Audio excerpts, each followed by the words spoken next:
Saludos amigos, los invitamos a escuchar la mesa redonda de Roundtable, donde discutimos los temas del día, hablando de política, educación y otros temas, locales, regionales y mundiales, por USA la Radio.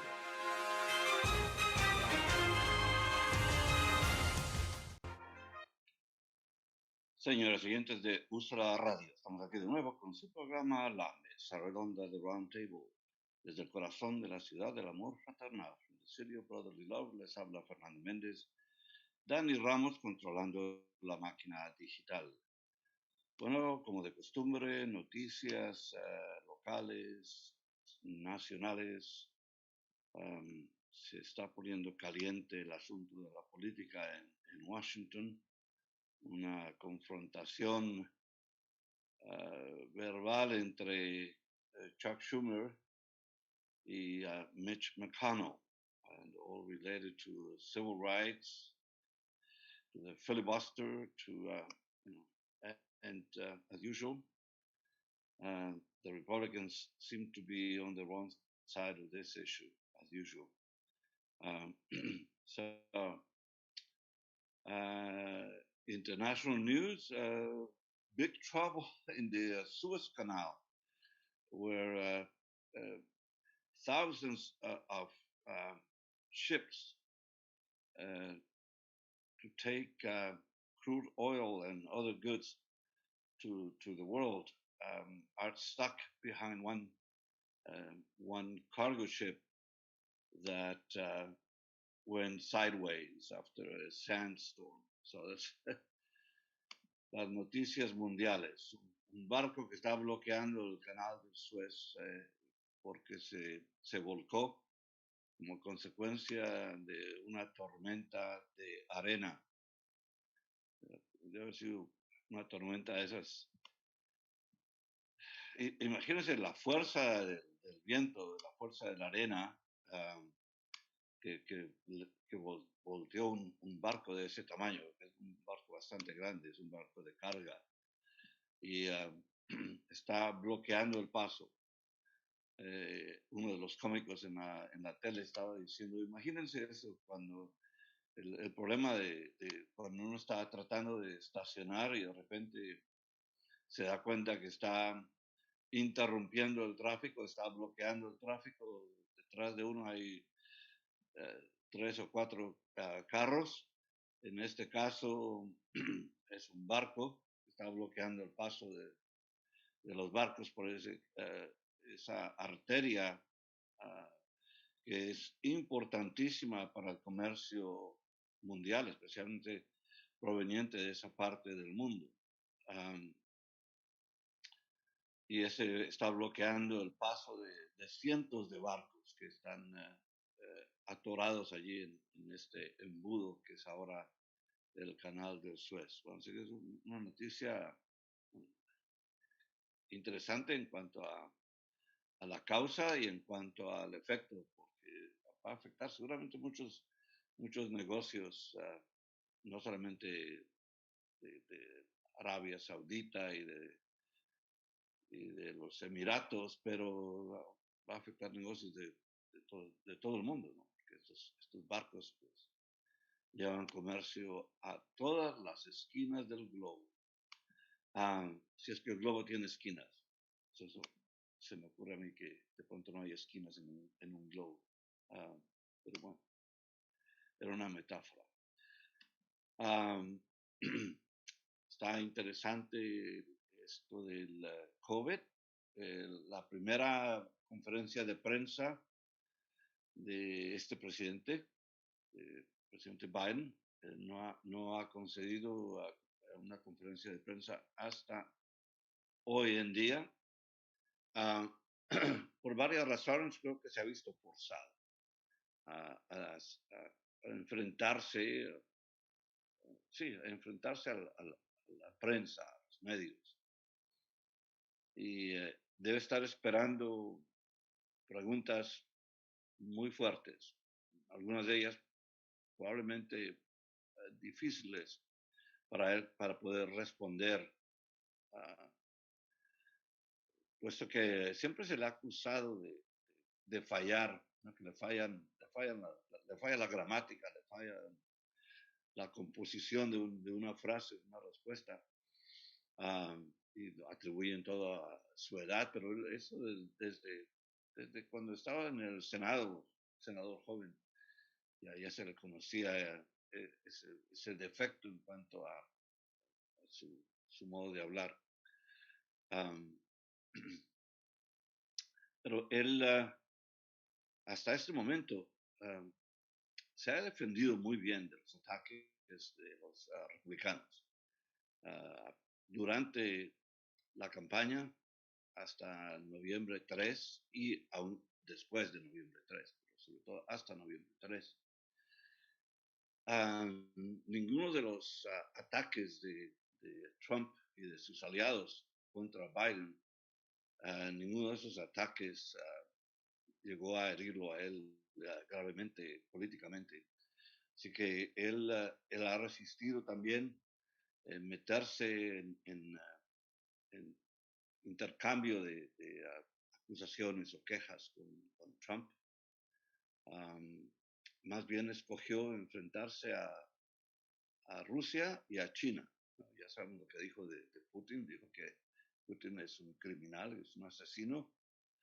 Y a los chinos, pues bueno, se enfrentó a Xi, al presidente Xi, diciéndole que dejen de robarse la propiedad intelectual, entre otras cosas, y dejen de abusar los negocios en todo caso. Bueno, es todo lo contrario de lo que estaba haciendo el señor Trump en la política internacional. Y como ya sabemos, pues Biden escogió aliarse de nuevo con los países del mundo que firmaron un acuerdo para el medio ambiente en París, the Climate Accords, the Paris Agreement that Trump left. And as we know, he did a lot of damage to international politics because of his penchant for I don't quite understand what he was doing. It was a desire to sort of satisfy his ego.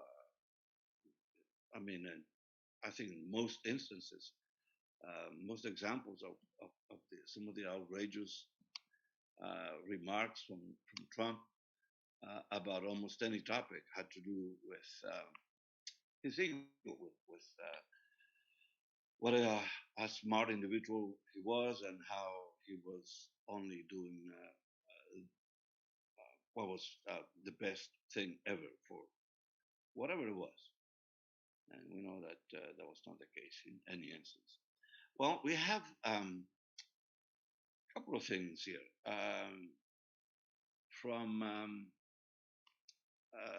former State Secretary Rachel Levine will be the next U.S. Assistant Health Secretary. So she was Secretary in Pennsylvania. So that's an important appointment. We need at this point a firm hand there because, as we know, the Republicans are determined,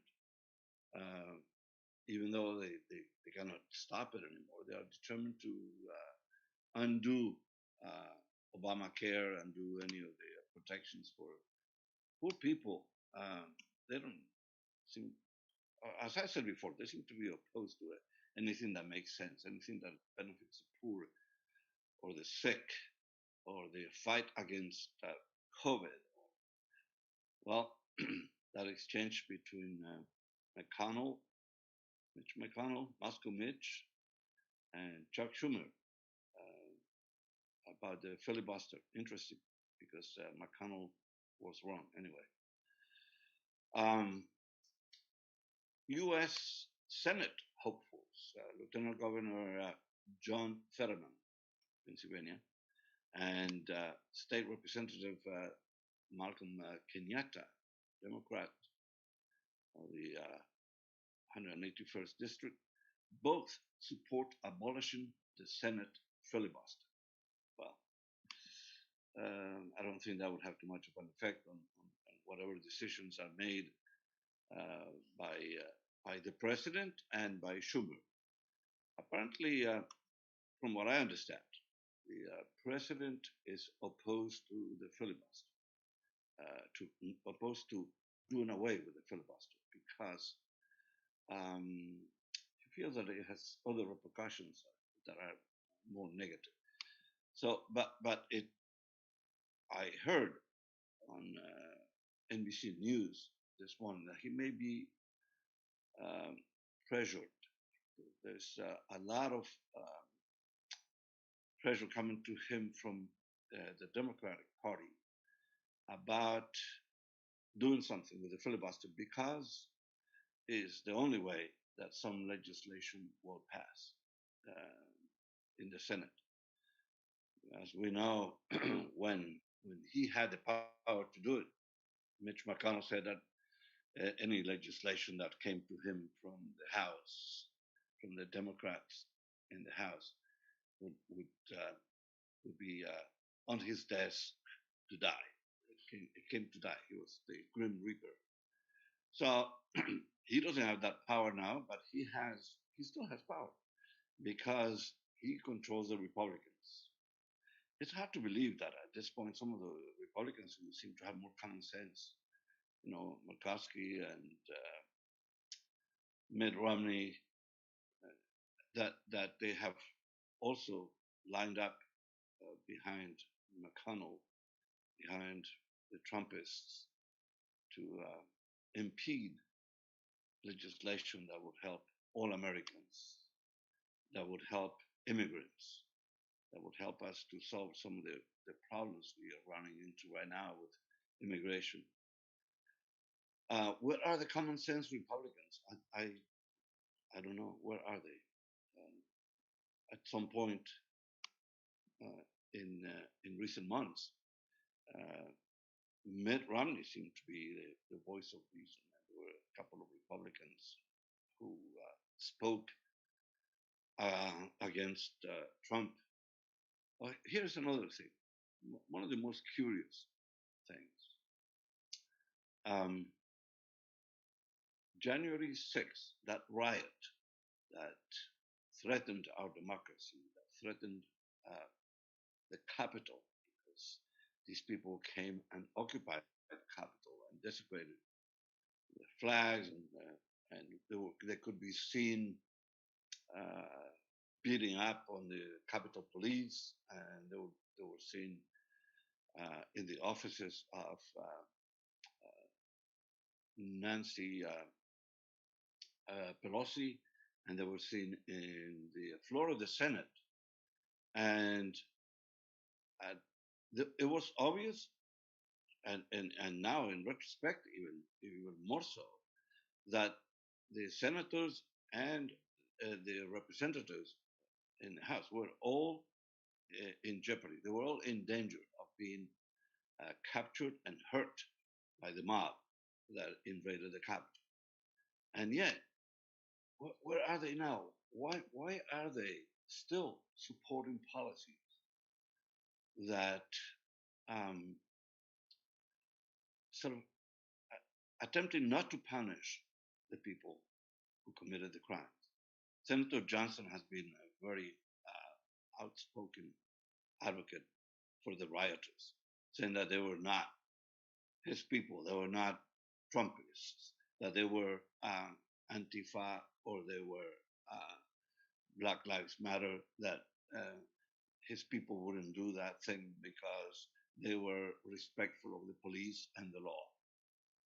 And yet we have video, we have sound, we have uh, pictures, we have evidence, ample evidence that these people, his people, Trump's people, um, Proud Boys, and QAnon, and what was the other outfit? They all joined forces.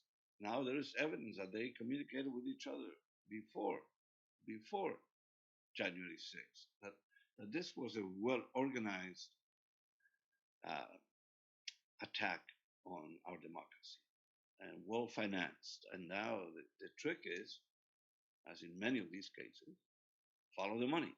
Find out who Who supported this? Because there were hotels to be paid, there was transportation to be paid. Some flights, people flew from all over the country. There's a guy from Florida who flew into Washington and he rented hotel rooms. So anyway, so we're going to take a brief pause here en Usa la Media. Les habla Fernando Méndez, Dani Ramos controlando la máquina digital. Regresamos en un momento.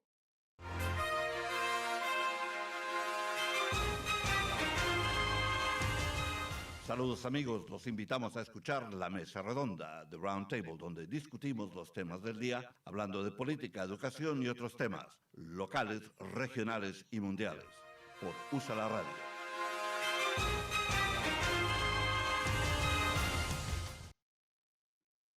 Señores oyentes de USA la Media, estamos aquí de nuevo con su programa La Mesa Redonda de Roundtable, es el corazón de la ciudad del amor fraternal. Les habla Fernando Méndez.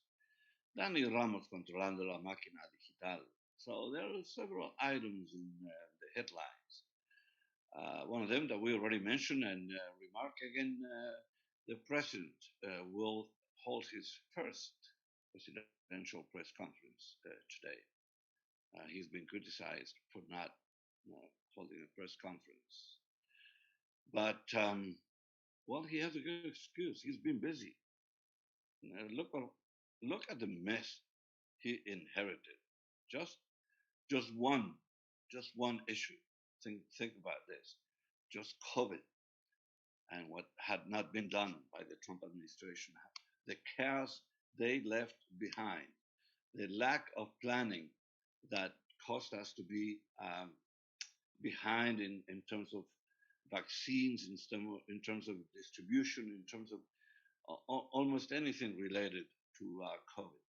And so that caused the president to offer a plan in which he said there will be 100 million vaccines in 100 days, and he reached that 100 million vaccines in 57 days.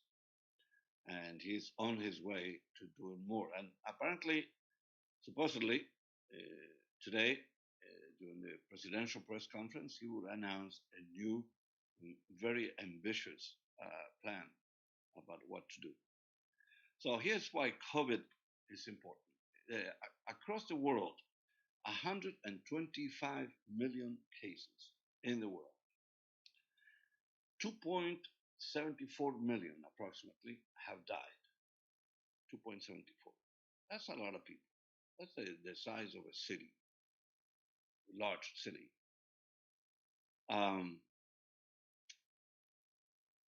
And there's COVID in 192 countries and regions. So this virus, and according to the scientists, this virus is going to be with us for a while. And even though the vaccines are offering a little bit of a respite and a little bit of hope, because they have proven effective, and so we are thinking that we might be able to reopen our economy, to reopen schools. That brings me to think of Mario Cuomo. At the beginning of this crisis, he was the voice of reason. He was practically the voice of the government in terms of COVID, because, as we know, Donald Trump did not want to address that issue, and then Cuomo ran into trouble. We don't know what's going to happen to that, because Democrats and Republicans and everybody is asking for him to resign. He's resisting, but we don't know. Anyway, anytime I talk about this COVID, I mean, he one of the things he said, and I believe is true, that if we manage to open our schools all the way, pre-K and up to high school and colleges, and if we manage to open our schools, that will be a way to restart our economy, because then parents will be able to work, to go to the office, and the children will be taken care of, and the children will be in school and all that. So it's it is one of those topics that supreme interest to see what we do with vaccination and how soon we can have all the teachers vaccinated, because there is resistance, and justifiably so, from teachers who say, like, okay, so you want to open the schools and you think that the children will be safe, but we are not. Grown-ups will be vulnerable to the virus in that environment, even with masks. So let's hope that somehow vaccinations are given to teachers and staff and schools, and we can open schools. It's a very important thing. So the U.S. is still the country with most cases of death, and we also are ahead in vaccines now. We have 17.5 million vaccines each day. So that's a big number. The U.S. is still at the head. Brazil is having a tremendous crisis. Numbers increasing in Brazil, in India, in Russia, in France, in Italy. And so the scientists are concerned because it's sort of a flat line. It has COVID has not diminished in spite of the vaccine. There's concern, but there's no reduction in the number of cases as part of the vaccine. So, and now more states are lifting the qualifications, the eligibility requirements for the vaccine. More and more states doing that. In the meantime, the U.S., as we know, has reached 545,000 people who died as a consequence of this virus. It is deathly. It is absolutely very concerning. and then we see, this is what's absurd. Republicans are even opposed to common sense. Come on. And Cancun Ted Cruz,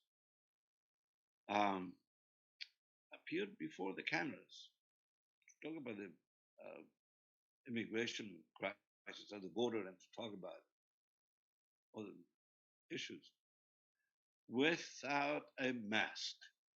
And he was asked by somebody, one of the reporters present when he spoke. He was asked to put a mask on, and he refused. He said, "Feel free to leave if you cannot be here." That's not the answer, Senator Cancun Ted. Really, it's an embarrassment that you have a Hispanic name, that you don't behave like a man of conscience, and you don't even have a common sense. You follow. You're a slave to Donald Trump's views because, and he accused your father of having participated in the killing of JFK, which is an absurd accusation. But you took it in stride, and somehow you don't resent Trump for that, or if you do, you keep it well hidden. Anyway, Senator Ted Cruz, not wearing a mask, refusing to put on a mask. House Appropriations Committee Chairman Stan Seller from New York, Republican, announced on Wednesday that the Commonwealth schools must offer in-person education to receive state funding, starting in July. So, again, Republicans doing whatever is possible to damage the system, to impede progress. It makes no sense to impose a rule like that if the schools are not ready because teachers are not vaccinated. This man just wants to say what he thinks, you know, and people will listen, I guess. A prominent highway construction trade association on Wednesday opposed a state plan to toll up to 9 major bridges around Pennsylvania. So more more money to be paid to travel in the state. Please fix the roads. Then we'll be happy to travel in Pennsylvania and pay whatever tolls you impose. But we have tremendous, a horrible state of the roads, even right here in Philadelphia, the city of brotherly love. Gigantic potholes in some of the main streets downtown that you would think would be fixed. Lombard, Pine, Spruce, Walnut, uh, from Society Hill to Rittenhouse Square, bad roads in terrible condition. So, thank you, Mayor Kenny. I don't know. He wants to run for something or other. I don't know. There's noise that he wants to run. He should just run for the border. I know. U.S. Representative Chrissy Houlihan, Democrat, supports new calls on stricter gun laws, while Representative Dan Muser, Republican, the Ninth District, is skeptical it will make the country safer. Okay, so that's the fight right now. Speaking of lack of common sense, why would anybody need assault weapons or magazines of the size that they have available? Why? And the conversation started more in seriously again because of the massacre in Colorado, and 10 people died, a police officer among them. And but that continues, that fight to get the Republicans to help us to get rid of the abundance of guns everywhere, because that's one of the reasons for the crime wave. So many guns available, uh, so many people free to buy guns who should have more restrictions applied. But the Republicans are opposed to passing any law that would restrict, that would impede uh, the purchase of weapons. Why? Again, common sense would say, yes, please, let's have your ID, identify yourself so we know who you are, and that we can report that you bought a weapon, and we can trace it. And nobody's saying that you cannot have it, just need information about who you are and what you're doing with it. And that's common sense. But the Republicans will use the Second Amendment all the time. No? The militias are supposed to be able to have weapons, not us, not individuals, and all well-regulated militias, not the militias that are operating in this country right now. And here's another tragedy waiting to happen, because now we have the right-wing militias, the Proud Boys and other groups, or the radical right wing, and we also have a group of black people who have formed a militia because they feel their lives are threatened. So that is a confrontation just waiting to happen, because, well, we know at any point, as happened during the Trump administration, when there's a confrontation between those people who believe that they own the country and those people who believe that they have civil rights and the right to vote. And there was a confrontation, and we know that there were not good people on both sides. But that's what Trump said, defending the white militants. And they are the same people that invaded the capital. Bueno, señores, vamos a tomar una breve pausa aquí en Usa la Media. Les habla Fernando Méndez, Dani Ramos controlando la máquina digital. Estamos en la mesa redonda. Regresamos en un momento.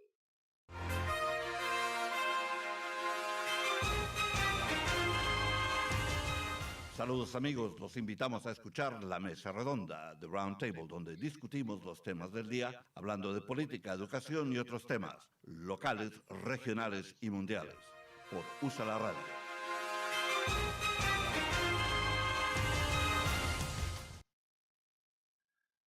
Señores oyentes de USA la Media, estamos aquí de nuevo con su programa La Mesa Redonda, The Roundtable, desde el corazón de la ciudad del amor fraternal, from the city of brotherly love. Les habla Fernando Méndez, Dani Ramos controlando la máquina digital desde nuestra ciudad llena de potholes, llena de huecos en las calles. Me recuerda mucho de que pasaba en mi bello país de Colombia, la capital, en Bogotá, en donde abrieron unos huecos. Si hay un colombiano, un bogotano oyendo esto, deben recordar que esos huecos de la calle 26, que duraron muchísimo tiempo hasta que hicieron lo que tenían que hacer allí. Estaban en construcción, pero más de una década, creo que los huecos gigantescos que habían dañado el centro de la ciudad. Bueno, aquí hay huecos por todas partes, en nuestras carreteras y en nuestra bella ciudad, donde nació la democracia, que aparentemente a los republicanos no les gusta. So, there is a discussion about a commission, a panel, bipartisan, Democrats and Republicans, equal number on this commission, because the initial proposal for this blue ribbon commission was 7 Democrats and 4 Republicans. So that didn't fly. That didn't go anywhere. Of course not. It should be bipartisan and it should be equal numbers, and so that whatever conclusions they reach, that it will not be seen as a partisan shot at the other group. So let's hope that there must be 1 or 2 people in Washington, 1 or 2 people in the Senate, House, lawyers and legal minds in Washington, who can form part of this panel to find out what happened on January 6th. Well, fortunately, right now, the Justice Department is no longer a Trump operation. It's no longer in the hands of the most unethical Attorney General who ever occupied that post. I mean, even John Mitchell was a more decent figure than this guy. What a disaster. And anyway, so there should be an investigation, because here are some sort of worrisome numbers. 20% of the people indicted for this riot of January 6th, riot that invaded the Capitol, 20% are people from the military. 20%, so 1 in 5 are indicted for the riot of January 6th were in the military. So that's why there is a call for a 9/11 style commission to report on this and to tell us once and for all what happened, because we cannot trust just one report. We cannot just well, there's no credibility if it just comes from the Biden administration, let's say, or from the House, or if it's tainted that way because it can be seen as partisan, that doesn't help. So there should be a bipartisan commission, and let's have 6 and 6 or 7 and 7, whatever number you need, for a commission that will give us the real information, will give us, will reach some conclusions that we can rely upon to have a sort of permanent record on what happened. Just from what we know, and we know that many reports and reporters can be biased one way or another. We know that there was a great dislike, if not hatred, of those radical groups, the Proud Boys, and the other groups that attacked the Capitol.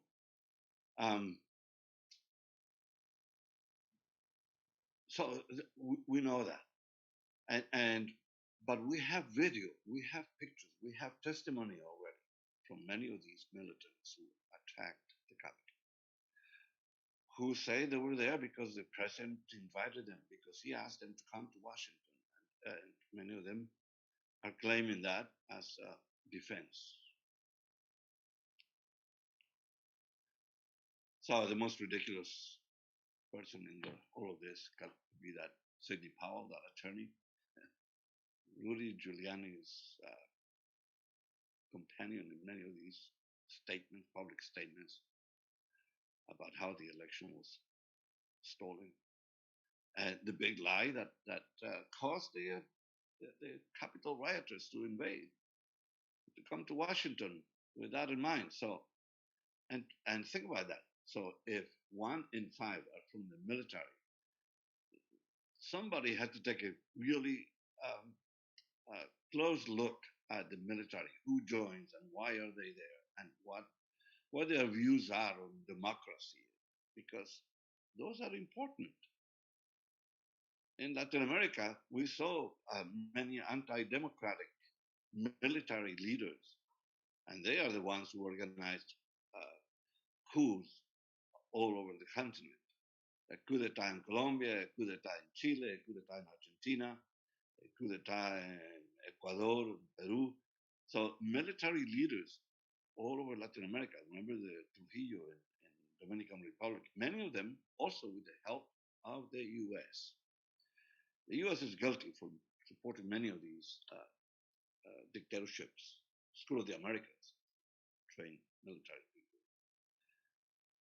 that then went to those countries, and so that's a concern. If the military doesn't have a high concept, a high opinion of democracy, if the military in this country, military people who are well trained,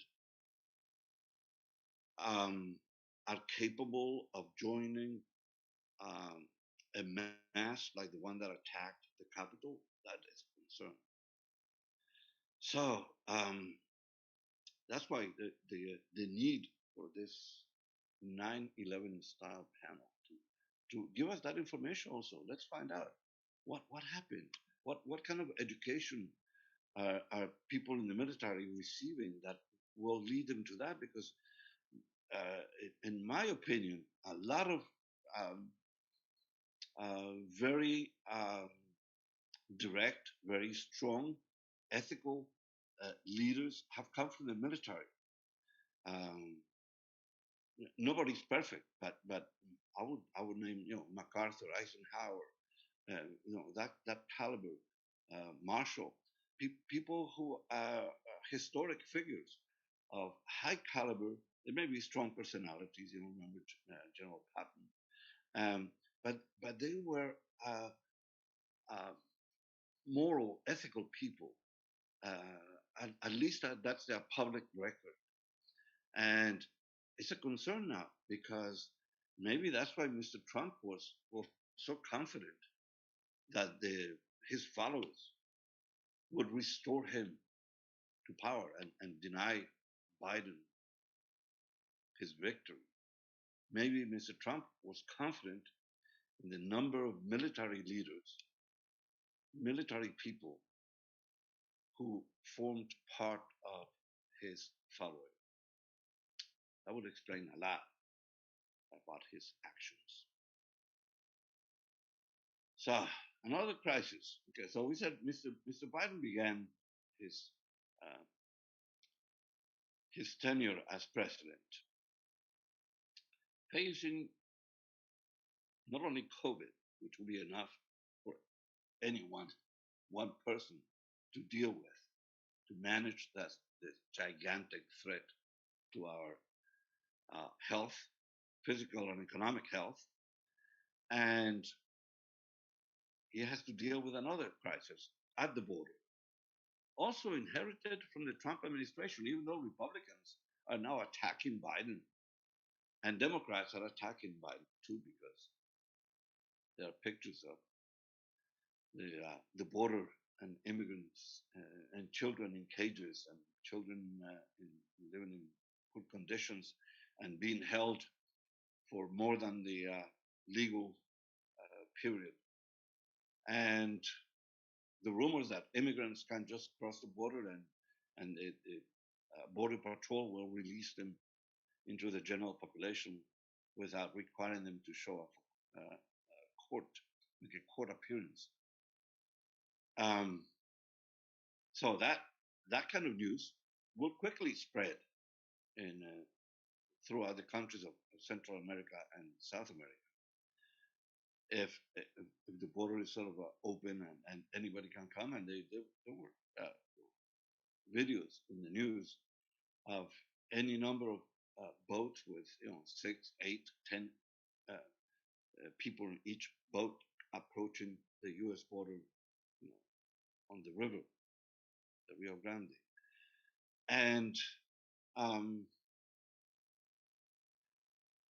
that is, first of all, it's not true that they have dealt properly with this, and that was one of the things. I'm sorry, Secretary Mayorkas said that they had a plan, they were instituting a plan. Well, there's no evidence of that right now. So they're dealing with it as it happens the best way they can. There should be a concerted effort to deal with this problem quickly before it gets more serious, before it actually does a lot of damage to the presidency of Joe Biden and does a lot of damage to the stability of our country. We do need. See, this is where Obama was right. I mean, John N. Murguía, who baptized him the deporter in chief, he was right. He was strict in applying immigration law, and that's why he deported 2.5 million back to Mexico, Central America, wherever they came from. So that's what Biden needs to do, because the word that has spread around is that Biden is accepting anybody and everybody who crosses the border. So he needs to change that. And I know there are TV and radio and newspaper ads in Latin America saying that's not true, that the U.S. still being strict about immigration, that people should stay in their countries and apply for permission to enter the United States, apply for a visa, and whatever they need to do. But people are not willing to do that right now. People are suffering in Central America, especially Mexico and Central America, and South America too, in Colombia too, Peru and Argentina. They are suffering from COVID and the consequences, the economic consequences. If they are bad in this country, they are horrible in some of these countries. But people are actually starving, with children go without food. And when they feel, many of these families feel threatened, their lives are threatened. Many of them by drug lords who now that's one of the problems crossing the border. Many experts feel that the narco traffickers are again in the business of bringing people to this country, what they call mules, to bring uh, whatever drugs they need to bring across the border. Bueno, señores oyentes de Usa la Media, estamos aquí en la mesa redonda. Les habla Fernando Méndez, Dani Ramos controlando la máquina digital. Vamos a tomar una breve pausa aquí. Regresamos en un momento.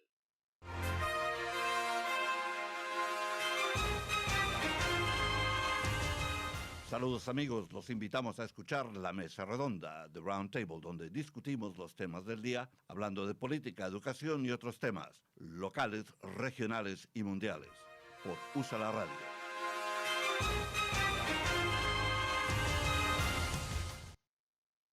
Bueno, señores oyentes de USA la Radio, estamos aquí de nuevo con La Mesa Redonda, The Roundtable.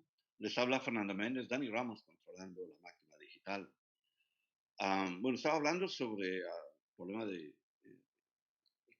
cruce de México a Estados Unidos, el problema que tiene la administración de Biden y el hecho de que el presidente de México le está echando la culpa a Biden por haber creado expectativas de que la gente podía entrar, que él trataría a los inmigrantes mejor de lo que hizo el presidente Trump. Posiblemente es verdad, pero ahí está. El problema es cómo se interpreta lo que él dice en estos países del sur. So, López Obrador, the president of Mexico, AMLO, Andrés Manuel López Obrador, he blames Biden for the increase in the number of migrants. Expectations were created with the government of President Biden. There will be a better treatment of migrants. So, and this has caused Central American migrants and also from our country, says López Obrador, wanting to cross the border, thinking that it is easier to do so. And I guess the evidence is that there are more people coming here. But let's not forget that during the Trump administration in 2017, I believe, when it was the largest group of immigrants ever coming to this country, 17 or 19, I'm not sure now which of those years. But he established a record during the Trump administration. So Biden is still not there. He has not created any kind of record there. But he does want a solution. But he needs the collaboration of the Republicans for this. This is not a partisan problem. This is a problem for everybody, Democrats and Republicans and independents, anybody, socialists, anybody in this country. Immigration, illegal immigration is a problem. And how to deal with it, how to deal with the thousands of children who cross the border without adult company. So it is up to this president and his people to find a solution. But Biden chose to give this to his vice president. Kamala Harris is now in charge of dealing with this border problem. And well, Lawrence O'Donnell said this is not a crisis. This is a problem of historic roots. Immigration was caused by the fact that the United States confiscated, robbed land that belonged to Mexico, all from Arizona to what is now called New Mexico to California. Lawrence O'Donnell said that's the root of the problem. These people feel they belong here. Their families were here before it was American land from California to the Gulf Stream waters. So Lawrence O'Donnell says that the root of this problem. Immigrants feel entitled to come here because the land, the frontier, the border moved under them. And, well, they come here looking for a better life. We all come here looking for a better life as immigrants. We come here, but we come here to work. No, it's not true that we come here to just benefit from this economy without contributing. Bueno, señores, me despido en el día de hoy. Los voy a dejar aquí con música. Estuvimos en compañía de la fundadora de la Escuela de Tango de Filadelfia, Meredith Klein, y ella nos dejó música de tango para escuchar. No se olviden que si entran a su website, Tango School of Philadelphia, ustedes pueden encontrar más información sobre eventos que vienen. Bueno, se despide Fernando Méndez, Dani Ramos controlando la música, la máquina digital y la música. Regresamos hasta la próxima. Nos despedimos de ustedes. Muchas gracias por su sintonía.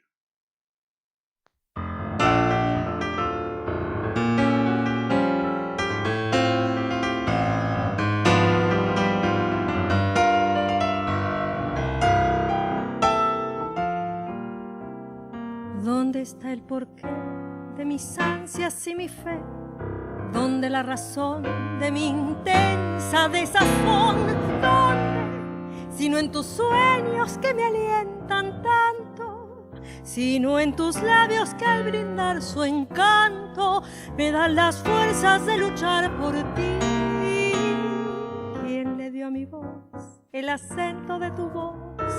¿Quién llenó de luz largas horas de ansiedad? Alguien que desde el cielo señaló el camino para poder unir nuestros destinos y así lograr nuestra felicidad. Todo es amor, la brisa y tú jugando en el rumor y el ruiseñor cantando en una flor, buscando amor, amor. Todo es amor, la rosa y yo trepando en tu balcón. Después los dos temblando de emoción, buscando amor, amor.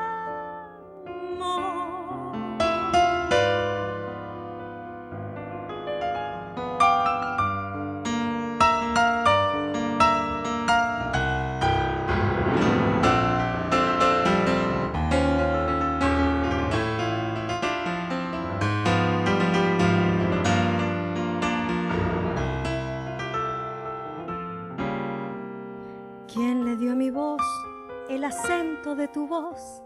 ¿Quién llenó de luz largas horas de ansiedad? Alguien que desde el cielo señaló el camino para poder unir nuestros destinos y así lograr nuestra felicidad.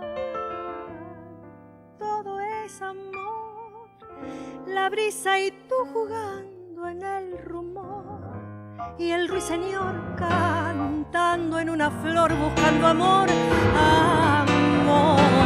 Todo es amor, la rosa y yo trepando en tu balcón. Después los dos temblando de emoción, buscando amor, amor.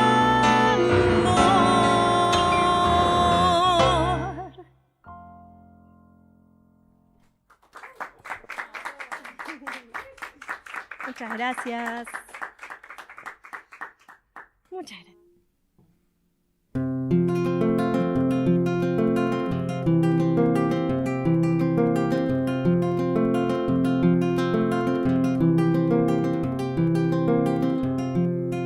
De Boedo a Filadelfia, de Filadelfia al mundo, existe un lazo profundo que se agranda y que se empeña. El tango nos hace señas, sin grupos ni fulerías, quizá con virtualerías, pero siempre verdadero, cada vez más terracero, con alma de pulpería.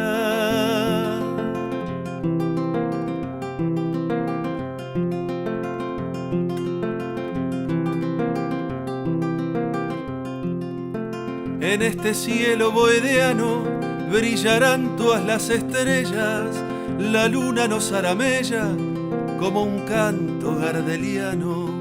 Guitarra, fuelles y pianos, un violín y una cantora, parecen tiempos de otrora, pero son de este momento. Nos regalarán un cuento que llegue hasta las auroras.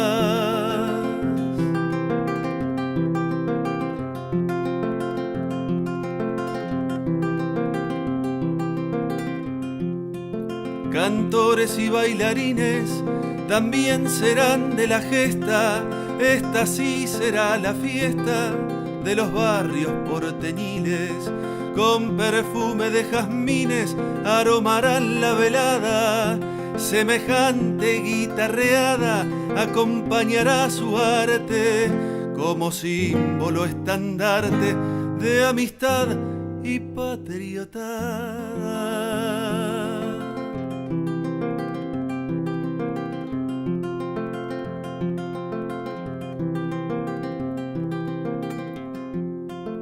De yapa habrá comida pa' celebrar la jugada, vino, asado, ensalada, cervezas y otras bebidas. Brindaremos por la vida agradeciendo al Eterno, nos iremos despidiendo de a poquito y sin barullo, como si fuera un murmullo que repetirá el viento.